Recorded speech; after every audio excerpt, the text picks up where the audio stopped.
بسم اللہ الرحمن الرحیم۔ سلسلہ آج کی احادیث نمبر 3۔ کتاب کا نام ہے غرر الحکام۔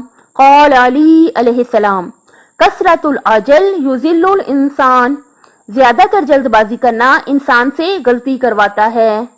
اس لیے ماشاءاللہ سبحان اللہ بہت پیارا فرمان ہمارے آقا کا ہم تک پہنچا۔ ہمیں چاہیے کہ جلد بازی کو اپنی زندگی سے نکال دیں۔ جلد بازی ہوتا کیا ہے؟ خاص طور پہ جب انسان کو غصہ چڑھا ہو، جس غصے کی حالت میں انسان کو چاہیے کہ وہ ٹھہر جائے۔ اگر ہمیں کسی کی بات پتہ چلی، کسی نے آ کے ہمیں دوسرے بندے کی بات بتائی کہ اس نے آپ کے بارے میں یہ باتیں کی ہیں، تو ہمیں فوری طور پہ غصہ آ جاتا ہے۔ ہمیں چاہیے اس وقت ٹھہر جائیں۔ آپ 4 گھنٹے ٹھہر جائیں، کم از کم 4-5 گھنٹے تو ٹھہر ہی جائیں۔ سکون سے اس بارے میں سوچیں کہ اگر اس نے کہا ہے، یہ بات مجھ تک پہنچی ہے، سچ بھی ہو سکتی ہے، جھوٹ بھی ہو سکتی ہے، اس کا مطلب کہ ہو سکتا ہے اس کی نیت اتنی بری نہ ہو، یا پہنچانے والے نے بات اتنی اچھی طرح سے ہم تک نہ پہنچائی ہو۔ ٹھہر جائیں فوری طور پہ۔ خاص طور پہ غصے میں ہرگز بھی جلد بازی نہیں کرنی چاہیے۔ غصے میں تو سب سے زیادہ ضروری ہے کہ ہم اپنی زبان کو کنٹرول رکھیں اور مکمل طور پہ خاموش رہیں۔ بہت ساری باتیں ہیں، جیسے ہمارے ذہن میں خیال آیا ہم بازار جا کے فلاں چیز لے آئیں، فوری طور پہ اٹھ کے نہ جائیں، ٹھہر جائیں، تھوڑی دیر ٹھہر جائیں، ٹھہر کے سوچیں کہ کیا مجھے جانا چاہیے، مجھے اس چیز کی واقعی ضرورت ہے، کیا میں نے کچھ اور تو نہیں لینا۔ پرسکون رہیں، تھوڑی دیر بیٹھیں، سکون سے سوچیں، کاپی پنسل ہے تو لکھ لیں کہ مجھے کیا چیز چاہیے، ضروری چاہیے، اور چیزیں تو نہیں چاہیے۔ یعنی بعض معاملات ایسے ہوتے ہیں کہ ہمیں اس میں جلد بازی نہیں کرنی چاہیے۔ کیوں؟ مولا فرماتے ہیں زیادہ تر جلد بازی کرنا انسان سے غلطی کرواتا ہے۔ اسے جو بھی خیال ذہن میں آئے فوری طور پہ اس کو مطلب پورا کرنے نہ چل پڑے، مگر یہ کہ آسن بہت اچھا خیال ہو، مثال کے طور پہ ذہن میں آئے اٹھے فوراً قرآن پاک پڑھ لیں تو فوراً پڑھ لیں۔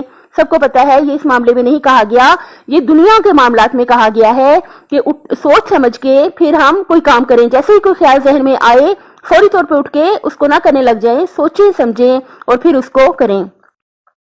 آقا مولا امام جعفر صادق علیہ السلام نے فرمایا: واجبات الہی کے بغیر کوئی چارہ نہیں، مگر تم میں سے افضل وہ ہے جس کی معرفت زیادہ ہو۔ دیکھیے ہمیں واجبات الہی کے بارے میں، واجبات کیا ہیں؟ ہمارے فروع دین، نماز، روزہ، حج، زکوٰۃ، خمس، جہاد، امر بالمعروف یعنی نیکی کا حکم دینا، نہی عن المنکر یعنی برائی سے روکنا،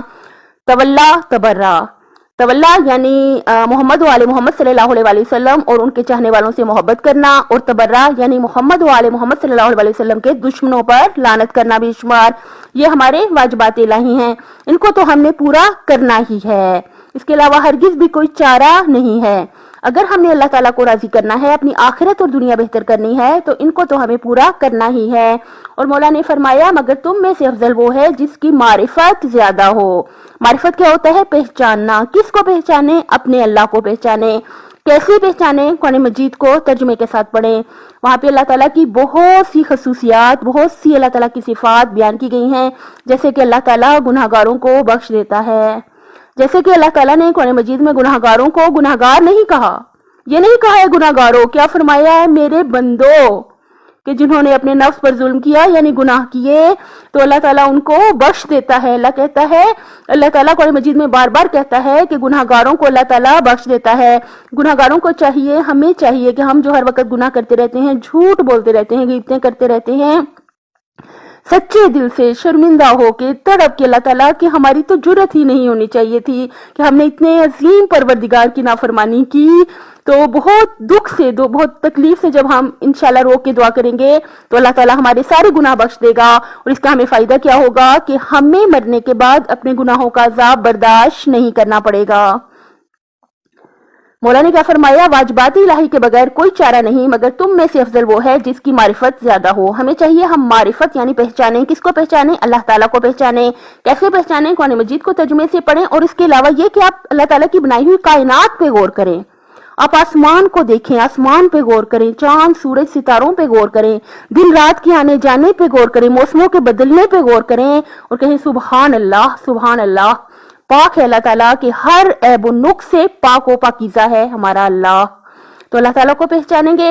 تو یہ مولا فرماتے ہیں تم میں سے افضل وہ ہے جس کی معرفت زیادہ ہو. اور پیارے نبی صلی اللہ علیہ وسلم کو پہچانے, چہردہ معصومین کو کیسے پہچانیں گے؟ جب ہم ان کے فرامین پڑھیں گے, جب ہم ان کی زندگیاں پڑھیں گے تو ہم انہیں بہتر سے بہترین طور پہ پہچانیں گے. تو کیا ہوگا؟ ہم افضل و برتر ہو جائیں گے. کس کی نظر میں؟ ہمیں اللہ کی نظر میں مکرم و مقرب ہونا ہے, اللہ کی نظر میں ہمیں صاحب عزت ہونا ہے, اور پیارے نبی اور چہردہ معصومین کی نظروں میں ہمیں صاحب عزت ہونا ہے. تو اگر ہم معرفت حاصل کریں گے تو ہم صاحب عزت ہو جائیں گے. اپنی صحت, آخرت اور خالق کی مخلوق کا خیال رکھیے گا. آپ سے گزارش ہے کہ میرے چینل کو سبسکرائب کر دیں. اللہ حافظ.